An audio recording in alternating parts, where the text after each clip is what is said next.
So hello everyone, I welcome you all to I S point YouTube channel which is the best way of learning. और आज हम सभी the Hindu newspaper के 18 दिसंबर 2020 से जुड़े कुछ प्रमुख आर्टिकल्स और उनके की हाइलाइट्स और बेसिक एस्पेक्ट को आज के इस सेशन के अंतर्गत हम सभी डिस्कस करेंगे। तो फ्रेंड्स, बात करें आज के उन सभी आर्टिकल्स पे जिन पे हमें डिस्कस करना है, तो वे आर्टिकल कुछ इस प्रकार से हैं कि जो उनमें पहला आर्टिकल है वो है सेंट्रल वर्सेस स्टेट, यानी कि जो हमारा पहला आर्टिकल है इसके अंतर्गत सेंटर और स्टेट के बीच जो थोड़ा सा अपोजिंग है उसको थोड़ा सा डिस्कस करेंगे। साथ ही साथ प्रोटेस्ट पे, यानी जो फार्म बिल है इस पे लगातार जो प्रोटेस्ट हो रहा है इस पे सुप्रीम कोर्ट की एक गाइडलाइन आई है, इसको हम लोग जानेंगे। साथ ही साथ एडिटोरियल पेज का एक इंपॉर्टेंट आर्टिकल है जिसका नाम है साइकिल्स एंड टाइज, तो थोड़ा सा इसको हम लोग समझेंगे। इसके बाद हम जानेंगे कुछ इंपॉर्टेंट न्यूज़ को जो कि आज के द हिंदू न्यूज़पेपर से संबंधित है। इसके बाद सैंक्शन ओवररीच, एक इंपॉर्टेंट आर्टिकल जो कि खुद भी अपने आप में इंटरनेशनल संबंधों से संबंधित, यानी IR के दृष्टिकोण से इंपॉर्टेंट होता है, यानी इंटरनेशनल रिलेशन के दृष्टिकोण से। साथ ही साथ नेक्स्ट आर्टिकल के अंतर्गत हम लोग ऑनलाइन क्लासेस से संबंधित कुछ प्रमुख समस्याओं और उनसे जुड़ी कुछ महत्वपूर्ण बातों का अध्ययन करेंगे। इसके बाद एक यूनिक इन्फॉर्मेटिव आर्टिकल आया हुआ है जिसका नाम है वेस्ट टू एनर्जी, जिसके अंतर्गत एक छोटा सा इन्फॉर्मेशन हम सभी जानेंगे। और फाइनली आज के द हिंदू बेस्ड क्वेश्चन को देखते हुए आज के इस प्यारे प्यारे ठंडे ठंडे सेशन को कंप्लीट करेंगे। तो यदि बात करें आज के उन सभी आर्टिकल्स की, तो वे आर्टिकल में सबसे पहला आर्टिकल कुछ इस प्रकार से होगा। पहला जो हमारा आर्टिकल है उसमें लिखा है कि Mamata refuses to allow 3 IPS officer to go centre. तो इस पूरे मैटर को आप ऑलरेडी पिछले दिनों न्यूज़पेपर में रीड कर चुके होंगे, जिसके अंतर्गत हम सभी जानते हैं कि जो बीजेपी के जो अध्यक्ष हैं नड्डा साहब, ये बंगाल दौरे पे गए थे। वहाँ पे उनके काफिले पे हमला हो गया था और वहाँ पे जो तैनाती थी 3 ऑफिसर्स की, उनको अब क्या सेंट्रल गवर्नमेंट ने बुलाया हुआ है, जिसको लगातार वहाँ की जो स्टेट गवर्नमेंट है अर्थात ममता बनर्जी जो कि वहाँ की चीफ मिनिस्टर हैं, उनकी गवर्नमेंट के द्वारा लगातार इस बात का अपोजिंग किया जा रहा है। फिर भी जो सेंट्रल गवर्नमेंट है उन तीनों ऑफिसर्स को बुला ली है सेंट्रल गवर्नमेंट के पास, और तीनों लोगों की नियुक्ति जो है अलग अलग क्षेत्रों में कर दी है। तो इस चीज़ को लेके वहाँ की जो गवर्नमेंट वर्तमान में है, यानी कि ममता जी की जो गवर्नमेंट है, उनके द्वारा ये कहा जा रहा है कि ये पूरी तरह संवैधानिक जो ढांचा है उस पर लगातार ये अतिक्रमण किया जा रहा है, अर्थात किसी स्टेट की जो पावर है, उसकी जो क्षेत्राधिकार है, उसका हनन हो रहा है। अर्थात यह पूरी जो प्रक्रिया है वो कहीं न कहीं सेंटर और स्टेट के बीच के जो संबंध हैं उसको दिखाती है। तो आप कहीं भी किसी भी चीज़ को लिखते समय इस बात को कोट कर सकते हैं, इस मैटर को थोड़े से एग्जाम्पल के फॉर्म में कोट कर सकते हैं। तो इस चीज़ को लगातार रिफ्यूज़ किया जा रहा है, परंतु सेंट्रल गवर्नमेंट उसको लगातार इसको अपने निर्णय पे बनी हुई है। बात करें फ्रेंड्स आज की उन इंपॉर्टेंट न्यूज़ की जो कि आज के द हिंदू न्यूज़पेपर में हमें देखने को मिल रहे हैं। तो पहली जो हमारी इंपॉर्टेंट और इन्फॉर्मेटिव न्यूज़ है वो है ISRO launches satellite for communication. तो जो कम्युनिकेशन सैटेलाइट कल लॉन्च की गई, जिसका नाम क्या है आप सभी लोग कमेंट सेक्शन में बताने का प्रयास करेंगे। और कल के सेशन के अंतर्गत इसका डिस्कशन भी किया गया है, और ये जिस व्हीकल से लॉन्च किया गया है वो आपको याद होना चाहिए, और इस सैटेलाइट का नाम बेसिकली याद होना चाहिए। तो इस सैटेलाइट को लॉन्च किया जा चुका है।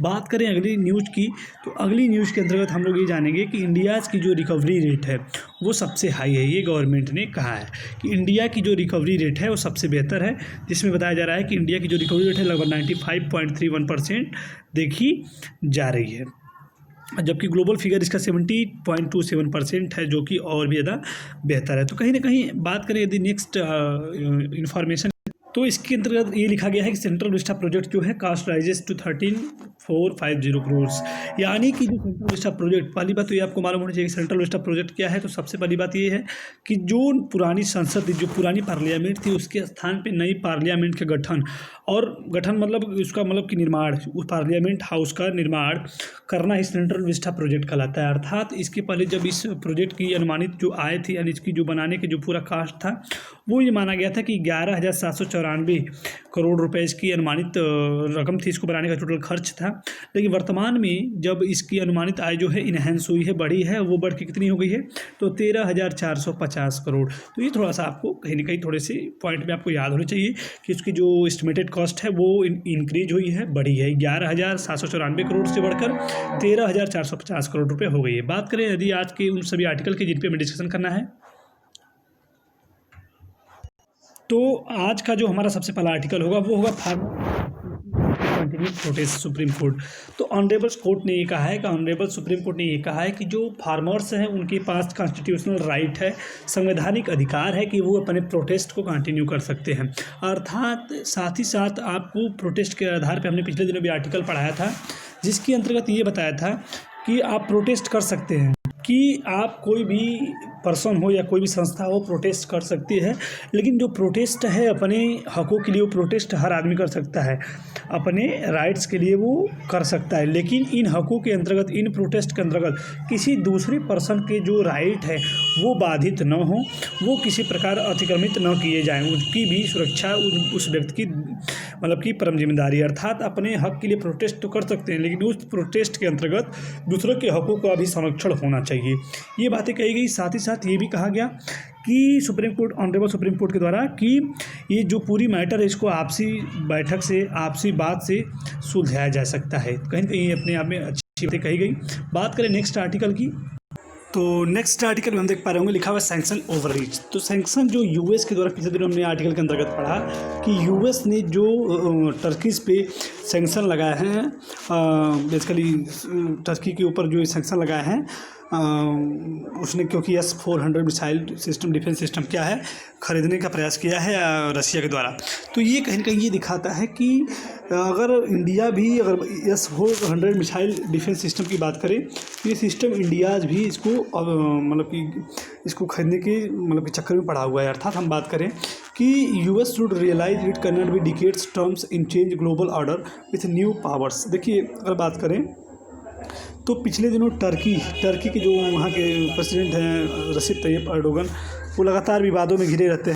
तो उनके द्वारा जो ये मिसाइल डिफेंस सिस्टम खरीदा गया, तो उसके लिए जो यूएस ने है कार्सा एक्ट के तहत हमने बताया था पिछले दिनों, कार्सा एक्ट पे भी बेसिकली हमने डिस्कशन किया था। तो कार्सा एक्ट का फुल फॉर्म जो होता है वो होता है countering America advisories through sanction act. तो कार्सा का आपको फुल फॉर्म याद होना चाहिए कि countering America's adversaries through sanction act. तो इसके अंतर्गत वो क्या किया है कि टर्कीज पे कार्सा एक्ट के अंतर्गत S-400 मिसाइल सिस्टम खरीदने के लिए उस पर ये सैंक्शन लगा दिया है। तो कहीं ना कहीं इंडिया को भी ये राइटर करना चाहता है कि भविष्य में इंडिया भी इस सिस्टम को खरीदने वाला, तो हो सकता है कि इंडिया के ऊपर भी ये एक्ट लगा दी जाए। तो इन्हीं सब बातों का डिस्कशन पूरे आर्टिकल में हमें देखने को मिल रहा है। तो फ्रेंड्स, बात करें नेक्स्ट आर्टिकल की, तो इस आर्टिकल में हम देख पा रहे होंगे कि लिखा हुआ है साइकिल सैनिटाइज। तो साइकिल सैनिटाइज के अंतर्गत हम लोग ये जानेंगे कि ब्रेक्जिट, एक वर्ड आता है ब्रेक्जिट। देखिए, ब्रेक्जिट पे पिछले दिनों भी डिस्कशन हम लोग कर चुके हैं। ब्रेक्जिट का मतलब क्या होता है?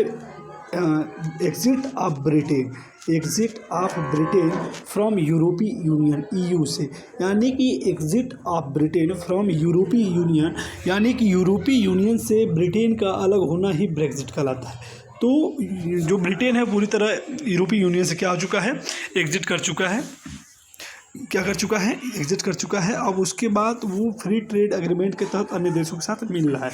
इसी के अंतर्गत हम सभी जानते हैं कि जो वहाँ के बोरिस जॉनसन, जो वहाँ के बेसिकली जो एक प्रकार से हम कह सकते हैं कि जो प्राइम मिनिस्टर हैं बोरिस जॉनसन, उनके द्वारा ये वो भारत में 26 जनवरी की आप जानते हैं कि गेस्ट भी हैं, और उनके द्वारा ये जो मतलब भारत के द्वारा जो एक्टिविटी की जा रही है, इसके अंदर ये कहा जा रहा है कि ब्रिटेन और इंडिया के बीच जो संबंध हैं वो मतलब बेसिकली अब सुधरेंगे और भी अनेक हो सकता है। फ्री ट्रेड एग्रीमेंट जो ये इस साल के अंतर्गत बात करें तो फ्री ट्रेड एग्रीमेंट पे भी चर्चा हो, और भी अनेक मुद्दों पे चर्चा हम लोग जानते हैं कि होनी है। जैसे कि अगर मिलते हैं, बैठक होती है, तो जैसे climate change counter terrorism, fighting climate change से कैसे लड़ा जाए, इंडो पैसिफिक स्ट्रेटजी पे और भी अन्य तरीके पे बात होगी। साथ ही साथ फ्री ट्रेड एग्रीमेंट पे भी चर्चाएं होंगी।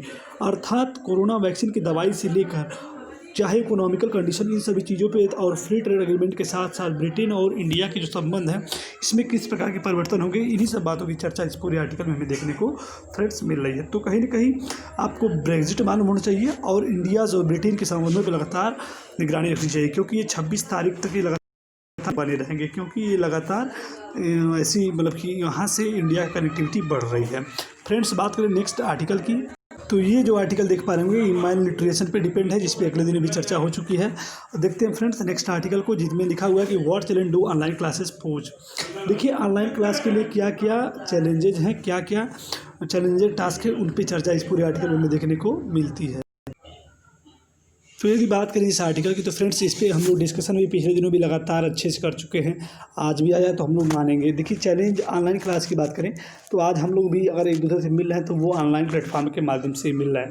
तो कहीं ना कहीं इस पेंडेमिक ने एक बहुत बड़ी बात सिखाई कि ऑनलाइन क्लास की जो इम्पोर्टेंसी है महत्व है हमारे दैनिक जीवन में वो कितना है और किस प्रकार से होना चाहिए। लेकिन अगर बात करें ऑनलाइन क्लासेस की तो सिर्फ इतना कह देने से काम नहीं चल जाएगा। इसके लिए जो हर स्टूडेंट की जो एक्सेसिबिलिटी, लाइबिलिटी, अफोर्डेबिलिटी जो है वो अवेलेबल होनी चाहिए, क्योंकि कुछ समस्याएं जो है टीचर्स के लिए भी होती हैं इस ऑनलाइन क्लास के अंतर्गत और कुछ स्टूडेंट के लिए भी होती हैं। अब देखिए टीचर्स के लिए और स्टूडेंट के लिए जो अलग अलग समस्याएं हैं इन्हीं का डिस्कशन इस पूरे आर्टिकल में देखने को मिल रहा है। यानी कि देखिए टीचर क्या है, अब टीचर प्राइवेट कॉलेज का, अगर प्राइवेट स्कूल का कोई टीचर है तो उसको अगर ऑनलाइन क्लास लेना है तो वो बेसिकली उसके पास वो चीज़ें, वो जो डिवाइसेस हैं वो चीज़ अवेलेबल होनी चाहिए। जैसे अच्छे माइक होने चाहिए, एक वेब कैमरा होना चाहिए, इसके बाद आपके पास अच्छे स्मार्टफोन या फिर लैपटॉप होने चाहिए, पीसी होने चाहिए, तब आप एक ऑनलाइन क्लास को अच्छे से कंडक्ट करा सकते हैं। ये तो कुछ प्रमुख समस्याएं हैं टीचर्स की। लेकिन उसी बीच में अगर बात करें स्टूडेंट की, तो स्टूडेंट के पास भी वो चीज़ें जो टीचर एक अगर ऑनलाइन क्लास में है तो अच्छे स्मार्टफोन, लैपटॉप, माइक और या माइक्रोफोन, इन सब चीज़ों की अवेलेबिलिटी उसके पास भी होनी चाहिए। अगर ये नहीं होता है तो ऑनलाइन क्लास का जो सिस्टम है वो कहीं ना कहीं वो एक सिस्टम ही रह जाएगा, उसका बहुत ज़्यादा इम्प्लीमेंटेशन हमें देखने को नहीं मिल पाएगा, उसका कोई बहुत बड़ा प्रॉफिट भी हमें देखने को नहीं मिलेगा। तो इन प्रमुख समस्याओं को देखते हुए इस पूरे आर्टिकल में इन्हीं सब समस्याओं की चर्चा है। लेकिन फिर भी अगर बात करें, अगर कुछ करने का हौसला है तो आदमी कर सकता है। ये हमारा खुद का सोच है और एक व्यक्तिगत विचार है। लेकिन फ्रेंड्स ये हम किसी पे थोप नहीं सकते। बात करें फ्रेंड्स नेक्स्ट आर्टिकल की, तो नेक्स्ट आर्टिकल में हम लोग एक छोटी सी इन्फॉर्मेशन लेंगे जिसमें लिखा है converting waste to energy. Waste to energy यानी वेस्ट मटेरियल से एनर्जी प्रोड्यूस करने का सिस्टम लॉन्च किया गया है, जिसके अंदर the new plant at Bidadi has several advantage but also some operational challenges. कुछ चैलेंज तो हैं लेकिन इसके एडवांटेज भी बहुत सारे हमें देखने को मिल रहे हैं। देखिए दिसंबर 2 को कर्नाटक के जो चीफ मिनिस्टर हैं BS येदियुरप्पा, इन्होंने कहा कि जो foundation stone for 11.5 megawatt waste to energy plant near Bidadi यहाँ पे स्थापित किया गया है बिडाडी में, जिसमें 11.5 मेगावाट की जो वेस्ट टू एनर्जी का प्लांट तैयार किया गया है। और ये जो प्लांट है, ये इस प्लांट की अगर बात करें तो ये प्लांट जो है एक्सपेक्ट किया जा रहा है इससे कि 600 टन जो है पर डे इनऑर्गेनिक वेस्ट को क्या करेगा, कंज्यूम करेगा। लगभग 600 टन इनऑर्गेनिक वेस्ट को कंज्यूम करेगा और उससे इलेक्ट्रिसिटी को प्रोड्यूस करेगा। बेंगलुरु में generated close to 5000 tons of waste daily. Bengaluru की बात करें तो लगभग 5000 टन डेली क्या होता है, वेस्ट डेली मतलब कि कंज्यूम जनरेट होता है, जिसमें कि लगभग 2500 टन जो है ऑर्गेनिक होता है और लगभग 1000 जो टन है इनर्ट मटेरियल होता है। इनर्ट मटेरियल जैसे कि स्वीपिंग वेस्ट, और 1500 जो टन है वो इनऑर्गेनिक होता है। तो ये 2500 टन जो है ऑर्गेनिक और 1500 जो है इनऑर्गेनिक और 1000 जो है इनर्ट मटेरियल होता है। तो ये चीज़ें आपको थोड़ा सा डाटा जो है सिक्योर करते हुए आगे बढ़ना है। अब देखिए इसका जो सिस्टम की अगर बात करें तो एक यूनिक वर्ड यूज हुआ है जिसका नाम है RDF। RDF क्या है, रिफ्यूज डिराइव्ड फ्यूल। तो ये जो क्वालिटी इसके बारे में अगर बात करें तो which consist of bad quality of plastic and used cloth pieces can be processed as refuse derived fuel. तो RDF किसे कहते हैं, जैसे कि प्लास्टिक हो गया या फिर क्लॉथेस के पीसेस हो गए, इन सब चीज़ों को जो बैड क्वालिटी के मतलब कि वेस्ट मटेरियल होते हैं उनको हम लोग RDF के नाम से जान जाते हैं। और अब तक जो हमारे यहाँ का जो वेस्ट मटेरियल है उसको हम लोग लैंडफिल और आदि में दबा देते हैं, जिसके कारण अनेक प्रकार की समस्याएं, फायर एक्सीडेंट देखने को मिल जाता है, प्रदूषण अनेक मात्रा में देखने को मिल जाता है। लेकिन अब इसको क्या किया जा रहा है कि एनर्जी में इस वेस्ट को RDF RDF मटेरियल को जनरेट करके वेस्ट टू एनर्जी प्लांट तैयार किया गया है, जिसके अंतर्गत आप सभी देख ही पा रहे होंगे कितनी मतलब कि मेगावाट की इलेक्ट्रिसिटी को प्रोड्यूस किया जा रहा है। अगर बात करें कि लगभग इस डाटा की, तो 50 टन का जो RDF है वो 1 मेगावाट का पावर को जनरेट करता है। यानी कि 50 टन अगर RDF है तो 1 मेगावाट पावर क्या होता है, प्रोड्यूस होता है। तो ये कहीं ना कहीं अपने आप में इम्पॉर्टेंट हो जाता है। तो इस चीज़ को आप लोग याद रखेंगे और इसको तैयार भी रखेंगे। तो वो सबसे पहली बात कि इस प्लांट के बारे में जानेंगे, ये कहाँ स्थापित किया गया है, कितनी इलेक्ट्रिसिटी को प्रोड्यूस करता है और इसकी क्या स्टैटिकल जो नॉलेज है उसको भी क्या क्या है और इसके लिए क्या क्या चैलेंजेस है, इसको आप लोग रीड कर सकते हैं फ्रेंड्स। तो आई होप आज के इस सेशन के अंदर जितने भी आर्टिकल थे आप सभी को समझ में आए होंगे। देखते हैं आज के द हिंदू बेस्ड क्वेश्चन को। बात करें तो क्वेश्चन में लिखा है कि right a brief discussion on Brexit. Brexit पे आप सभी लोग ब्रीफ डिस्कशन लिखने का प्रयास करेंगे, वो भी 100 वर्ड्स में। तो आज के इस सेशन में फ्रेंड्स इतना ही।